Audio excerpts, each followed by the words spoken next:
Before I begin the review for the 5 games that happened in the midweek action, I want to just quickly give a shout out to Orange County FC, also known as OCFC, for moving on into the 4th round of the US Open Cup after beating Las Vegas Lights 5-3. And, when I got home, I did catch a little bit at the end of that game, and there was definitely a big cup upset on the table. Orange County FC, a lot of people don't know, are currently playing in the MPSL, which I believe that's the 5th or the 4th tier of US soccer, and they were playing a USL championship side known as Las Vegas Light, the 2nd tier of US soccer.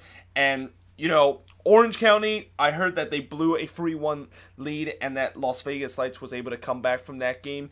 And usually when that happened, I would expect the smaller team probably would eventually kind of fell apart because of the fact that, they had they were on cloud 9 for so long, and then right when they started to kind of that lead start to dissipate, and eventually if things get all tied up, then you would say that it favors the team that is coming into the game as the favorites and the higher tier team. But no, instead it was Orange County with 2 late goals to retake the lead and then eventually put things away to win 5-3, and they are moving on into the 4th round of the US Open Cup, which they are going to be facing an MLS team. And, it's not every day you see an MPSL team face an MLS team in the 4th round, and in many ways, they are kind of remind me a little bit of the Golden State Force from last year, where the Golden State Force was playing in PDL, now known as the USL League 2, got all the way to the 4th round before losing to the Galaxy in the 4th round. They're kind of very similar with the way that, both of those teams are all from Southern California. And also I want to give a quick shout out to Sacramento Republic, also moving on into the 4th round. They of course score a 122nd minute winner, and a winner right at the death of the game to move on into the 4th round of the US Open Cup. And I gotta say, I don't think any team want to face Sacramento in the 4th round. Like, Sacramento are part of the group where Seattle, Portland, and the San Jose Earthquakes are in terms of the US Open Cup, the regional group. And I guarantee all 3 of those teams do not want to face Sacramento, because Sacramento is one of those teams that have a tendency of creating an upset against a big team, even in the later round. I mean, you saw it last season when I was there and watched them play the Seattle Sounders, and they knocked down the Seattle Sounders in the 4th round of the US Open Cup. So, yeah, nobody want to see them, even though they are a lower tier team. So, yeah, it'll be very interesting to see. Obviously, the US Open Cup 4th round draw is tomorrow. I'll try to keep an eye on that. And I haven't really talked a lot about US Open Cup on this channel. That's just me giving like a quick 3 minutes, just kind of a knowledge in terms of the US Open Cup action that's happening tonight. But that being said, let's actually begin in terms of the midweek action. And we got a lot to get to because there are 5 games that I have to review in terms of the midweek action. And we start off with Atlanta winning 3-0 against Minnesota. And, this was in some way kind of a very typical kind of Atlanta performance. I mean, I know when you saw them scoring 3-0, you're thinking, well, it looked like the old Atlanta is back. They're scoring goals again. No. In the first half, they got the opening goal from Escobar to make it 1-0, but then they kind of could not get that second goal, and they, in some way, in the second half, they started to kind of look a little bit defensive and started to let the Loons come back into this game. And that's been the case with Atlanta, where it seemed like as soon as they got that 1-0 lead, they either cannot put away those chances that they have to get that crucial second goal, or they'll just kind of sit back and go defensive and try to ride out to get a 1-0 win, which I have no problem with that defensive strategy. But obviously, it does sometimes comes with a cost, and you saw it in the last game against RSL, where once they don't get that first goal, then, yeah, that makes things a little bit difficult. And in this situation, it almost cost them again, where if you do get that first goal and you just decide to hang on, but you're unable to hang on, then that creates a problem. The Loons, they really started to come back into the game after they were pretty much dead and buried for the first 50 minutes or so. And then it looked like for sure that they were going to get the equalizer in the 73rd minute when I have no clue how this one was not in the back of the net, and this is also one that's going to be a little bit controversy too, because there was a big scramble in the box. Brad Guzan made a couple of very decent saves, and then when Angelino Rodriguez kind of knocked that one in the net, and Guzan pretty much tried to clear that one off the line, it looked like the ball actually went into the back of the net and actually crosses the line. Now, they didn't go to VAR for that. They didn't really check on that. And, unlike in MLS or unlike in EPL where you have goal line technology and they can see if the ball crosses the line or not, MLS does not have that kind of technology. And that is, I think after that, that is a further evidence of why MLS should do something that EPL do, where you do have goal line technology, you do have technology above the line where you can see exactly if the ball crosses the line or not, because if you see it from an angle, you don't really see it very clearly. And when you look at that and from an angle, it does kind of look like it crossed the line, and it kind of doesn't look like it crossed the line. And I think that's why they decided to let it stand, because of the fact that it wasn't inconclusive, but at the same time, it would have been conclusive if they would have used the same kind of technology that EPO used with their goal line technology. And instead of seeing from an angle, they see it kind of high above. So that, of course, wasn't given a goal. The game remains at 1-0, and eventually the game was put away from Joseph Martinez.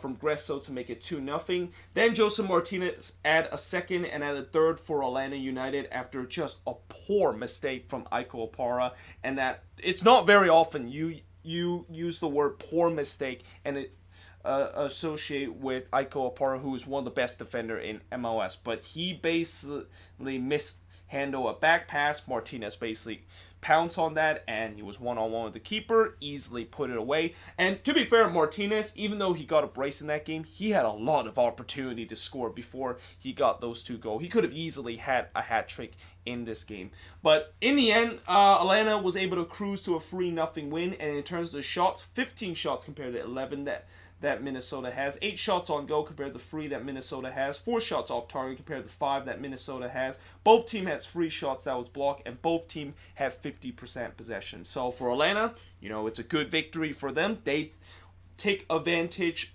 of the fact that some of the team around them actually do not get a result, which I, of course, will get to that. And for Minnesota, well, yeah, it looks like their road form that, at the beginning of the season, it was very good. But now it started to look very similar to the last 2 seasons, which was not very good. So, yeah, but moving on in the next match, and another team that took advantage of the fact that some of the team around them dropped points is Montreal, who won 2-1 against RSL. And right before the halftime whistle, and this was literally the last kick of the first half, Oma Brownie scores from Shum and Sanya to make it 1-0. That's the first goal for Oma Brownie, so congratulations to him.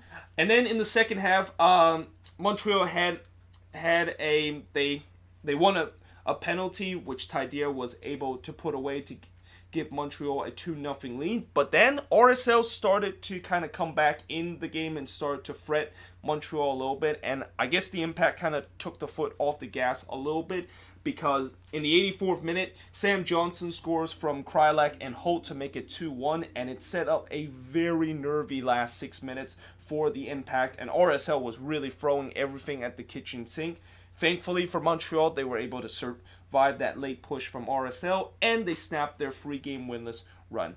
And in terms of the shots in this game, Montreal had 15 shots compared to 8 that RSL had. Both teams had 4 shots on goal, 7 shots off target compared to 1 that RSL has, 4 shots that was blocked compared to 3 that RSL has, and Montreal had 43% possession compared to 57% possession that RSL has. So for Montreal, it's a good win for them after they kind of gone into a little bit of a slump. And as for RSL, this is kind of a very typical road performance for them this season, where it just seemed like, when I know RSL is a team that does not do well on the road, and they are one of those teams that tends to always struggle on the road, but it just feels like every time they seem to put up a big fight at the end, and they seem to give a lot of effort in the second half, only to just come short at the end. And that has to be very infuriating if you're an RSL fan, because you can see that the team is at least giving some effort, but it's just time and time again the team does the same thing and they just cannot get the result. I mean, I guess maybe if they keep doing this, eventually they will get rewarded, and that all the effort that they put in the second half, or just in the first place, don't go 1-0 and don't put yourself in the hole early on, as that's also another case in most of these RSL road games where they always tends to put themselves in a hole, and then they have to really start fighting back in the second half to hope that they can get at least a point or even all 3 points on the road. But that being said, now moving on into the game that I'm going to spend the most time talking about, because this was an insane game. And by the way, I got off work at around 8:30 today and got back home about 9:30, so I did not watch any of these games. I only watched like the highlights of these games. But this one, I actually watched the condensed version of the highlights on the MLS map app, and that there is a 15-minute version of that condensed version compared to the 4 minutes highlight version you find on the YouTube channel of MLS. And this was definitely an insane game. DC and Chicago play in a free draw, and it was a roller coaster kind of free draw. In the first half, Sapon scores from Gaetan to give Chicago a 1-0 lead, and then not long after, Mihailovic scores to make it 2-0 for Chicago. His shot was actually deflected and then into the back of the net. So pretty unfortunate whenever you're a defender where you're trying to block a shot from distance, and then it basically ricochets back into the pass of the net and eventually goes into the back of the net. But that, of course, was the case. So Chicago jumped off to a quick 2-0 lead, and then they continued to pounce on DC. DC, for the first 30 minutes, they were just dead and buried. Like, it looked like for sure that this was going to get ugly very quickly, and that Chicago just continued to pounce on them, but they just could not quite stretch the lead. And continued to pounce, and the inability to finish and put the ball into the back of the net would later haunt Chicago in this game. Or actually, before we get to DC begin this crazy comeback, Johan Kappenhoff actually came off after he suffered an injury right around the 31st minute, and this actually had a huge impact in terms of the fact that the Chicago defense really looked very vulnerable after he came off, and kind of looked like the same defense that was playing against the Quakes a couple of weeks ago.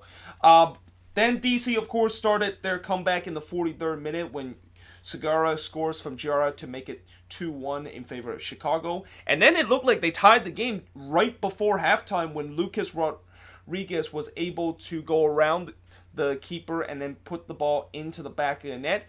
But they looked on VAR and they found that as Rodriguez was rounding the keeper, the ball actually popped up to his hand and hit his hand, and that of course is a handball, and that is the reason why the goal is called back. And yeah, it was definitely a handball. As much as I know a lot of DC fans will not be happy with the call, it was clear that the ball kind of like popped up onto the arm of an attacker, and yeah, that of course the goal of course was called off, and the game remains at 2-1. But good news for DC fan, eventually they did find that equalizer in the second half.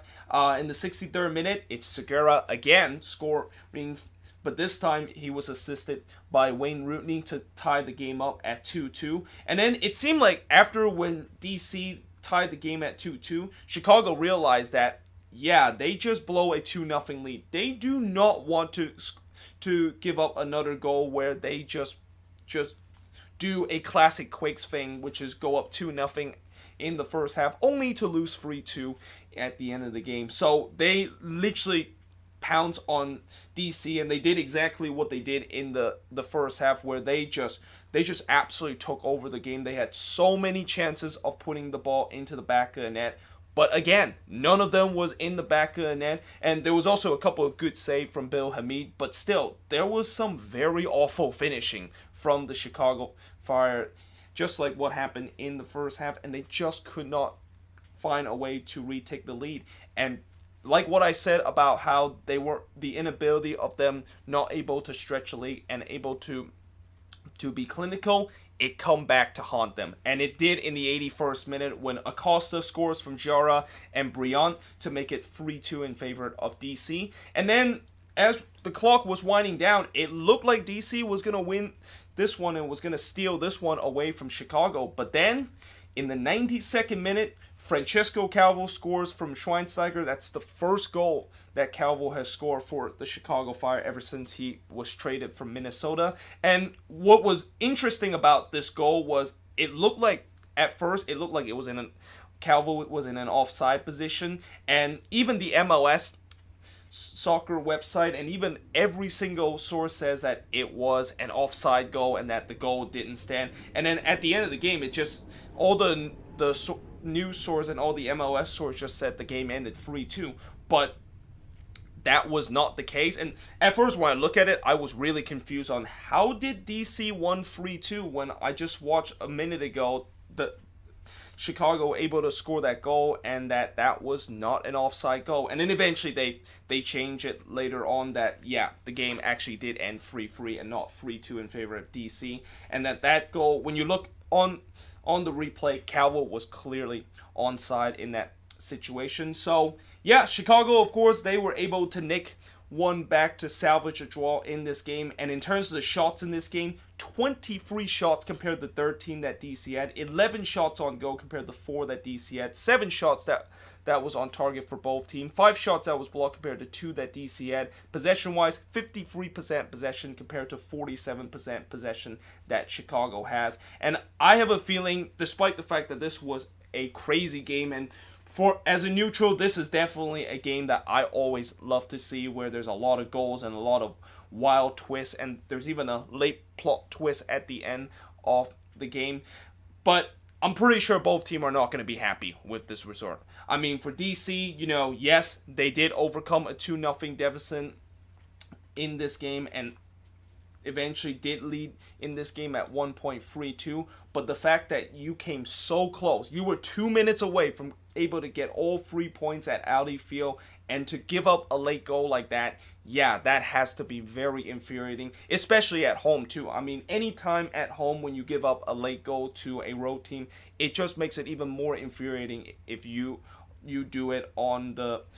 It makes it more infuriating than you do it on the road, and that really, anytime you give up a late goal when you're leading, it just kind of feel more like a loss than actually a point that you were able to get at the end of the day. And as for Chicago, yes, they were able to salvage a point, and they were able to save themselves from embarrassment in this game in terms of the fact that they almost blow a 2-0 lead and lose 3-2 in this game. But at the same time, you look at the shots that they have and the shots on goal and how many chances they have in this game. They could have easily scored more than 3 goals in this game, and they could have easily put DC to bed in the first half, and none of this would have happened. This would have been maybe 3 or 4-0 in favor of the Fire if they would have put those chances away in the first half, and Chicago would have maybe run away again after DC tied the game if they could have put those chances away. So in many ways, both of these teams are not going to be very satisfied coming out of this game, but at the same time, I think a point is fair for both teams in terms of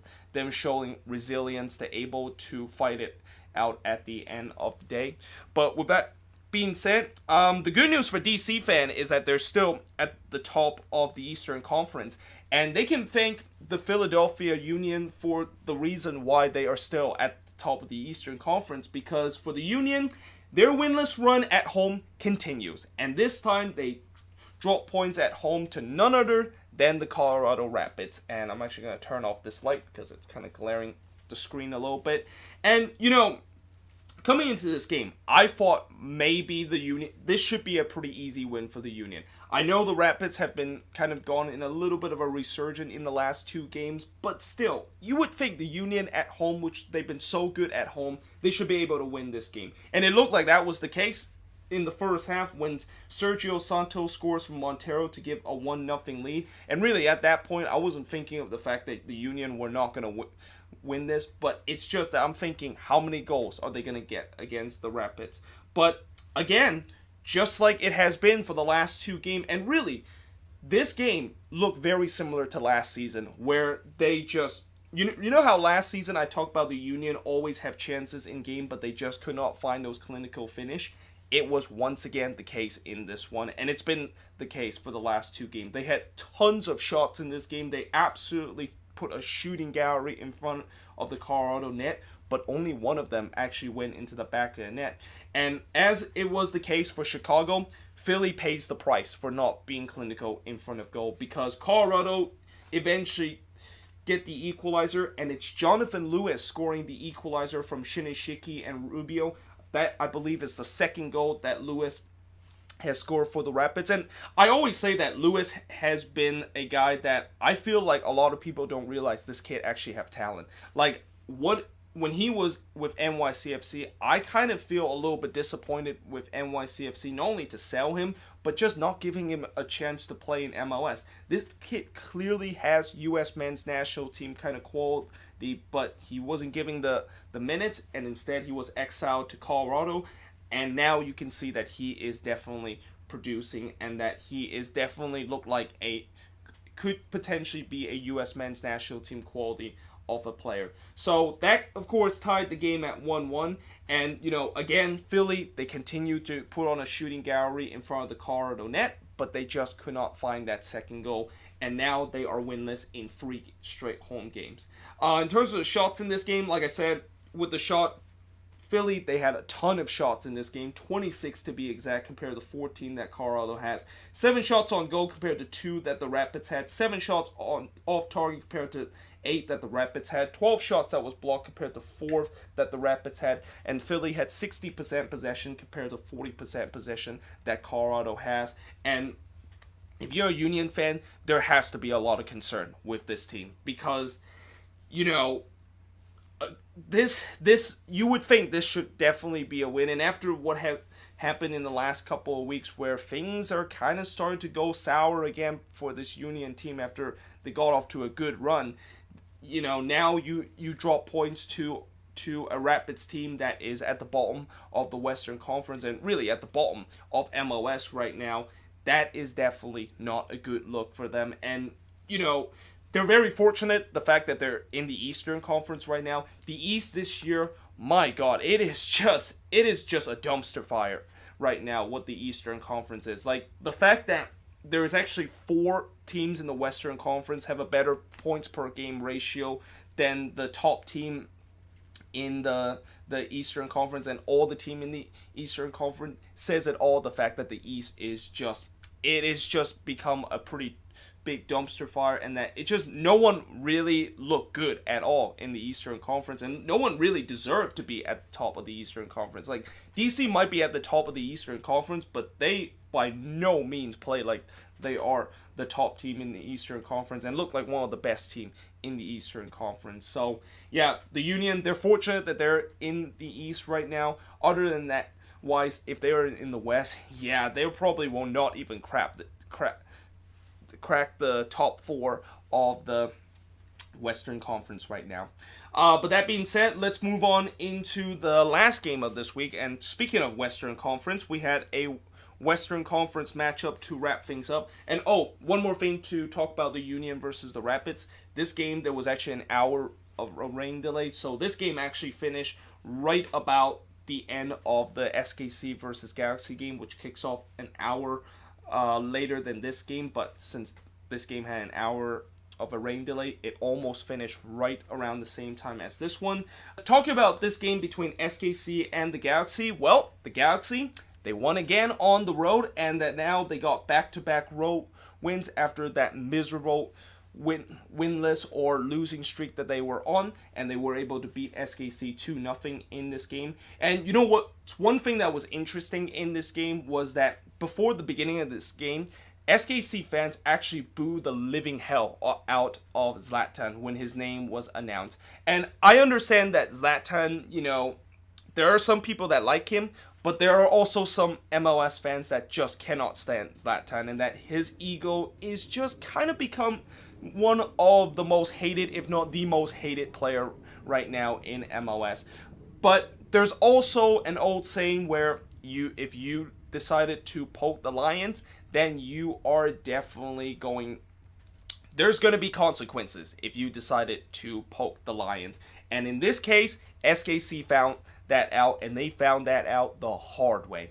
In the first half, there was no score in this game, but in the second half, Alvarez scores from Zlatan and Kitchen, and then Zlatan scores his first goal since May from Altuna and Kitchen to basically put the game away. And I like how once Zlatan scored the goal and there was a couple of traveling Galaxy fans celebrating, as soon as they basically show those fans kind of celebrating, they basically cut to the next scenes where there was a couple of SKC fans that they look very despair. Like, they look very depressed, the fact that they went down 2-0 in this game.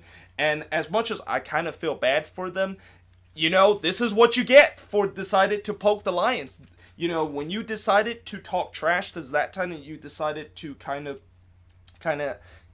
show anger toward him, he's going to feel that anger and use that as his motivation. Because, one thing Zlatan has done throughout his career is that anytime if he gets any hatred and any times that he uses ego and that people say that he's just being kind of a loudmouth and just kind of trash talk, yeah, he can back up that trash talk, and that all the haters that always say that Zlatan is horrible, yeah, he can basically silence those haters by scoring a couple of goals, or even put up a performance like that where he not only score a goal in this game but also assist a goal and were the key contributor of the two of the Galaxy goal in this game. So yeah, there you go. I guess now that we know that probably fans should not boo Zlatan at the beginning of the game, although I'm pretty sure there's still going to be fans that's going to hate him and going to keep talking trash to Zlatan, only to find out later that they're just going to get absolutely burned.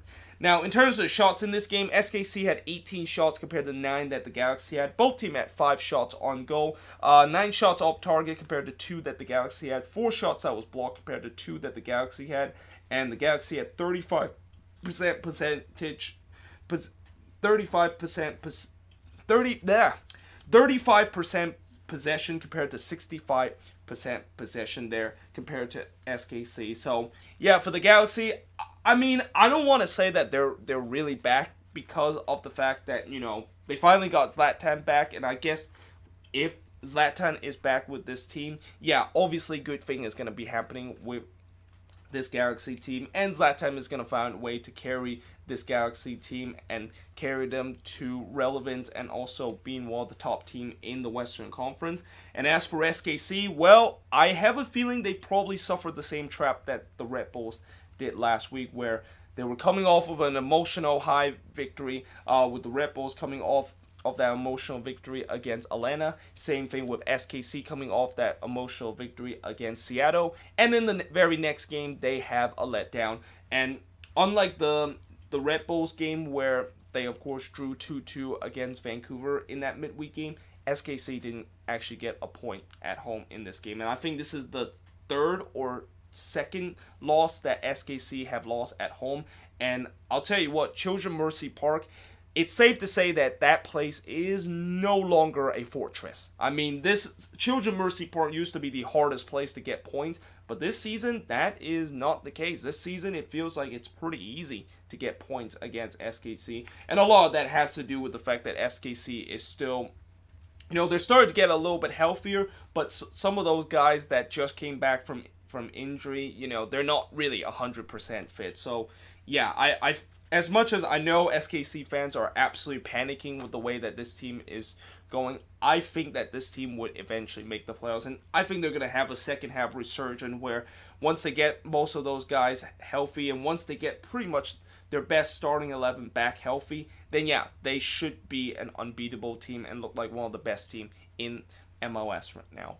But that being said, that is pretty much it for all the games that I have reviewed, that is. Let me know in the comments below, what do you think of these games? And I'm actually going to do a news of the week tomorrow. And yes, I know yesterday when I did the attendance video that I'm not going to do a news of the week because there's a lack of news. Well, today it seemed like the MLS God basically heard me saying that, and now today they decide to slap me with a bunch of news that I definitely need to get to tomorrow. So I'm going to do the news of the week tomorrow alongside with the preview for the weekend games. And yeah, hope you guys enjoyed this video. If you do, make sure you guys leave a like, smash that subscribe button, and yeah, I will see you guys next time.